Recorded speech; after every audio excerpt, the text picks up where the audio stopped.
Bueno, la entrevista del año, la entrevista es con Carlos Vaca, nuestro ilustre personaje de Puerto Colombia, que hoy es el personaje del Atlántico y por qué no del país entero. Carlos, feliz Navidad para todos los niños de Puerto Colombia a través de este trabajo del día de hoy. No, muchas gracias.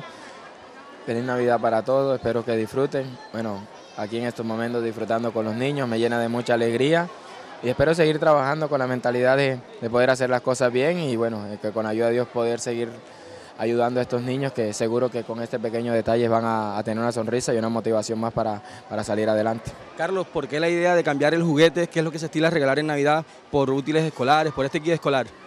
Bueno, la idea también es que los niños crezcan con valores, que también tienen que ir a la escuela a aprender, porque sabemos de que no solo quiero que vean al Carlos Vaca que juega a la cancha, sino también que vean los valores. La Fundación Carlos Vaca se está caracterizando y lo que quiere y su fin y su única misión es que los niños no solo practiquen el deporte, sino que también tengan valores. Eso va a ser uno de nuestros objetivos, que crezcan día a día y bueno, con estos kits escolares que sean la motivación para que empiecen el año con ganas de estudiar. En la parte deportiva, ¿qué esperamos de Carlos Vaca para este 2015 venidero?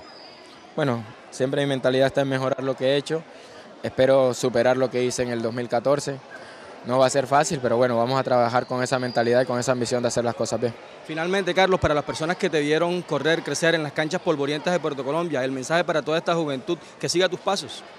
No, les mando un abrazo muy grande a los padres y a todos, que gracias por el cariño, que espero seguir siendo ese ejemplo positivo para los niños y que ojalá con la ayuda de Dios puedan salir de este municipio mucho más Carlos Vaca, ya sea en la parte del fútbol, en el voleibol o en cualquier deporte.